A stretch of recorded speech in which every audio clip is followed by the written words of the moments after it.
Yo! Welcome back to One More Mana. My name is Derek, and today we are actually doing something a little bit different, switching it up today. Not a deck tech today, but actually a countdown. This is a list I've been putting together for a while that I kind of constantly change in my head, and it's a video I've been wanting to do for a very, very long time. If y'all know anything about me, you know how much I love tokens. I put tokens into a lot of decks. I try to turn commanders that probably shouldn't be token commanders into token commanders. I love, even in decks that don't really extensively use tokens, I find spots for my favorite token generators just because they make me happy. I just love the personalization you get with tokens. You basically get to handpick your favorite art, and they tend to be pretty cheap, so you can have all these different arts for all these different tokens, depending on what kind of mood you're in when you play a deck. To me, it really just epitomizes what I love about Commander. So in today's video, we're actually going to be taking a look at not only my favorite categories of tokens, we're going to look at my favorite arts, some of my favorite token generators in just a token love fest.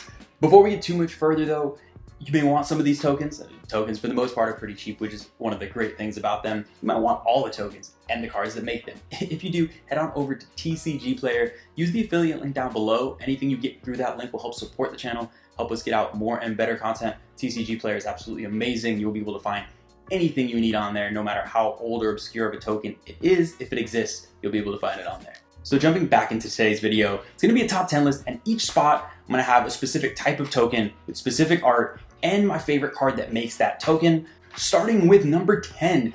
This one is number 10, and when it first came out, I thought it was going to be ranked so much higher, but not quite as useful as some of the others, and that is the food token, specifically the Curly Banana food token. When I saw Curly Banana food token spoiled, before I knew what food really was, I got super excited. My first thought was, Tasigur is one of my all-time favorite commanders. Tasigur loves bananas. There's bananas in this. Everything is perfect. It's a match made in heaven. And then I found out, food's not the greatest in Commander in a Tasigur deck. Baked into a Pie is one of my favorite, again, flavorful cards that uses food tokens. I think it's just such a cool effect. The fact that you're just making this. Now, for this one, it's weird that you're making the creature into a banana. That doesn't quite work. But forget the flavor fail there. Baked into a Pie paired with this, it is a way that I can force these food tokens into decks.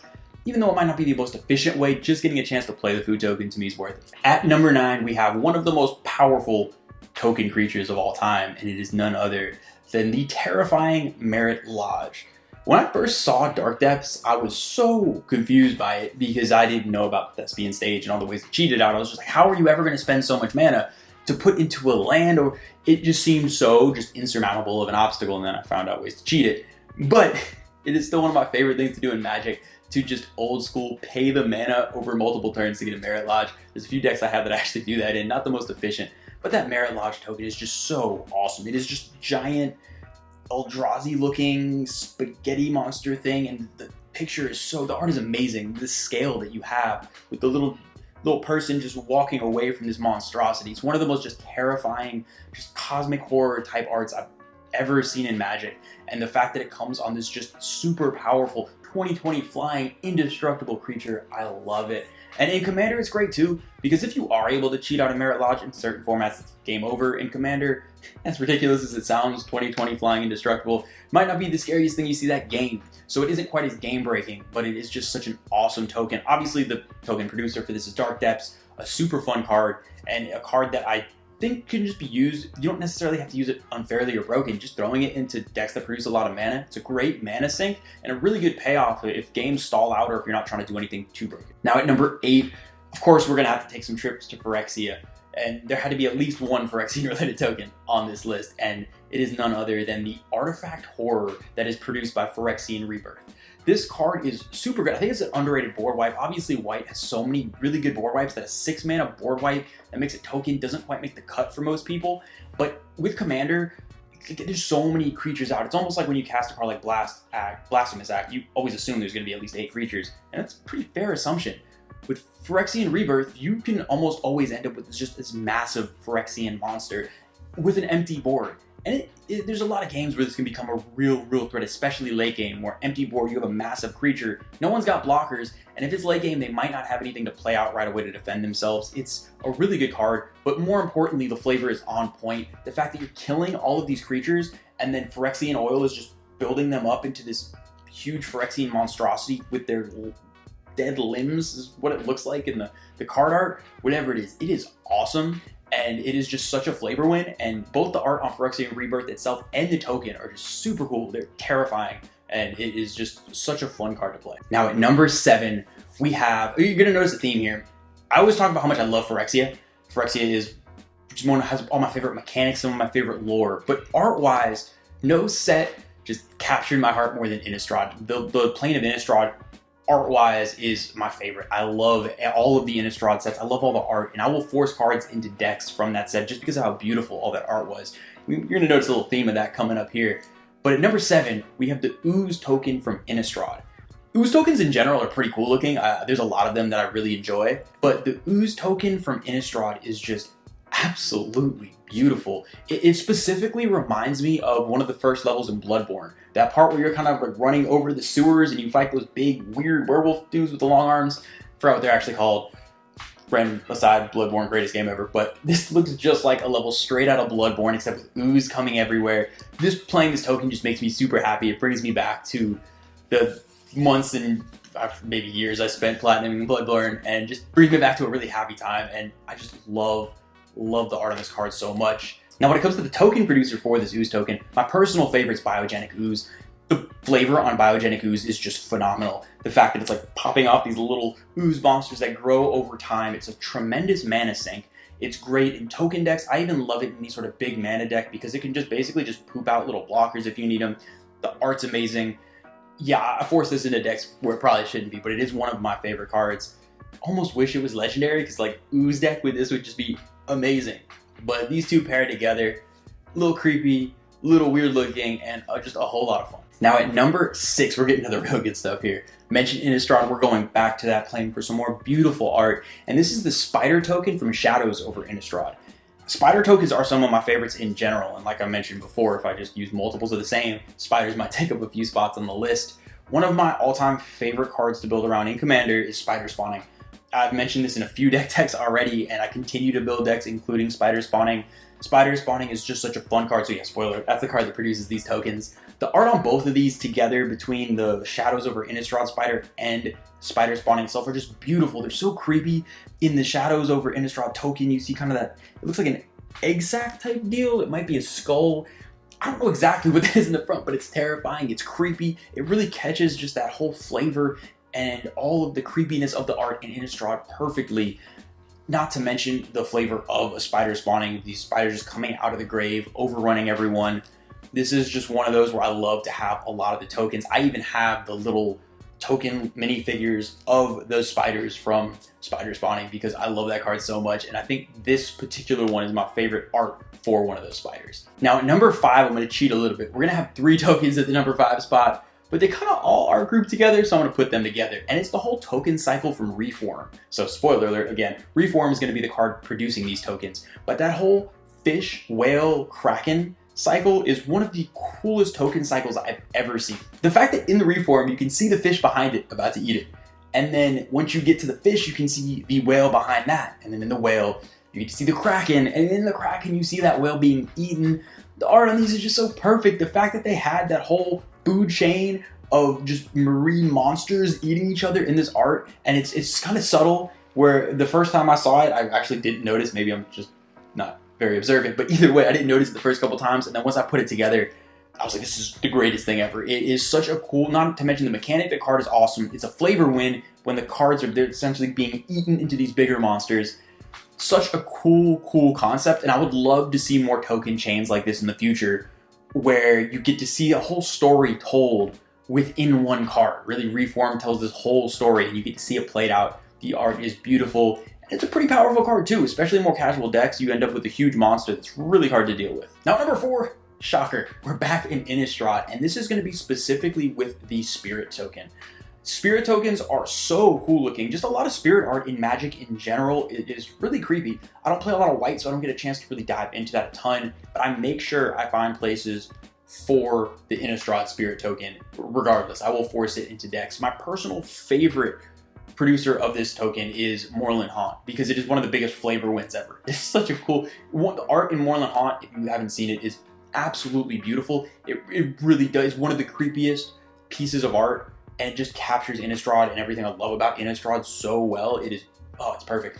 And the fact that you get to exile a creature card from your graveyard and make it a little spirit, literally just the perfect flavor win. It is such a flavor win. And in so many decks, it's super useful. I just recently did the Vadrock deck tech, and this is actually a recent card that I put in there because this is great. You get a non-human to mutate onto. If you're in the colors, Moorland Haunt is a great card. It gives you so much utility, and if you're in any deck that cares about having tokens at all, you might as well throw it in there if it's in the colors. But more importantly, it makes this beautiful spirit token.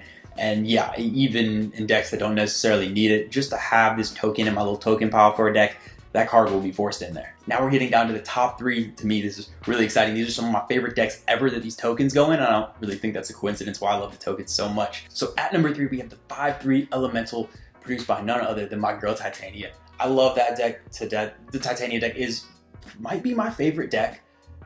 I think it's in a very, very close call with a couple others. It's always going to be, it's one of those decks that I've decided just never going to be taken apart, put it that way. So it's one that's always going to be sleeved up for me. And the art on these elementals is part of the reason why. They're just so haunting, between the glowing green eyes and it just, the flavor of it in my own head, it's almost like when the lands are sacrificed and these lands are destroyed, it's like these elementals are haunting, essentially. They're almost like tree spirits that are haunting whoever decides to destroy these lands when all these lands are sacrificed. It's just super, super cool. I love the art, and I also love how beefy these tokens are. Cards are just awesome, and they're really powerful, and this is one of those tokens where I'm almost afraid to see a reprint of a new art because this art is so perfect. I almost feel like we don't even need one. And for me, that's saying a lot. Now at number 2, we have, sorry, we're back at Innistrad. The Innistrad Zombie Token, and specifically this one popping up on the screen. This one, it literally just reminds me of like an episode of Supernatural, of some like creepy ghost lady thing. And yes, I love Supernatural, and I love this token. It is the epitome of all the different Innistrad cards we've talked about. To me, this is peak Innistrad. It is, you see kind of the graves in the background, the creepy tree. The art almost tells a story where you're seeing like what this zombie, the person this zombie used to be, all within the art. It is just beautiful. It is amazing. And I love this. And I know you're probably thinking, wait, you just mentioned this is in Titania. Zombie tokens are in a lot of decks. Why is it in mono green? Because of Field of the Dead. And Field of the Dead is my favorite zombie token producer. Again, this is going to turn into just a Titania love fest, but my favorite thing about that Titania deck is I kind of have 2 modes I play it in. When I'm trying to play more against more powerful decks, my win mode is kind of just do the deck's thing. Make a bunch of elementals, kind of pop off, do these chains of drawing cards and all this crazy stuff, and just Crater Hoof kill everybody.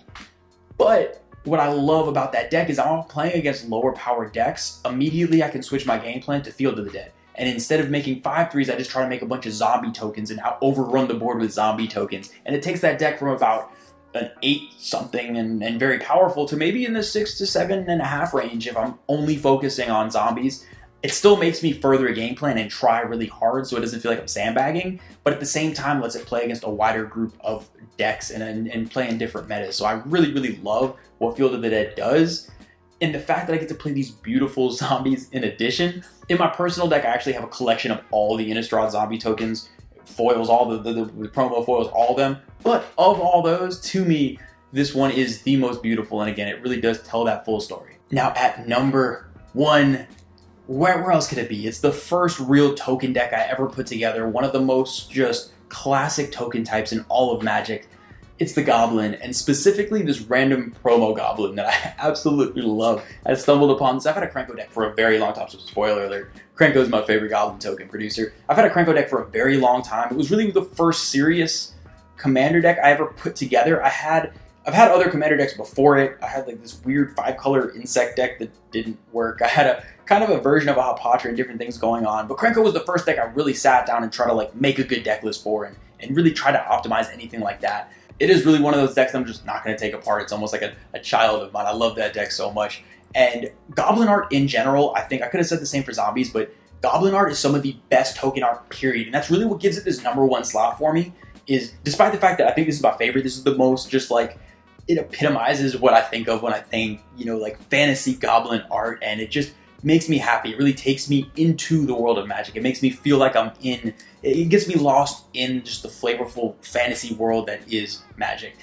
But there's so many different options. Goblin tokens in general, just goblins in Magic, have so many different forms and shapes and so many different types of goblins that You know, you can have the little furry snow goblins from, I think it was Cons, that look like little fuzzy cute monsters. And then you can have the Phyrexian goblins that look like weird mutated Pac-Man creatures or whatever.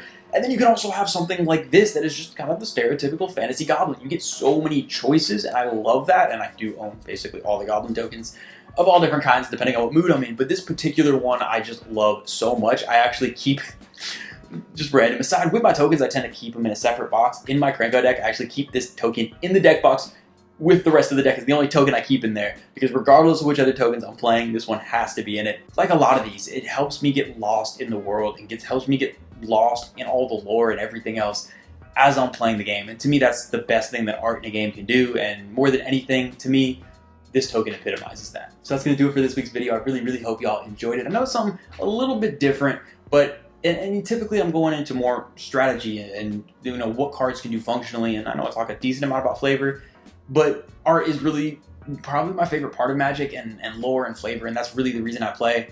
And this video is just so much fun, just reviewing all of it and really seeing what makes me happiest in the game, and it was a ton of fun to put together. As always, huge shout out to all the patrons. We love and appreciate y'all so much. Also, if y'all are a fan of these kind of like top 10 videos, I have a lot that I've written and scripted and everything, and kind of just fallen to the side because I have so many deck techs to get to. So if y'all are a fan of it, let me know. I would love to get more videos out like this. But as always, plenty of stuff to come. Until then, I will see y'all next time.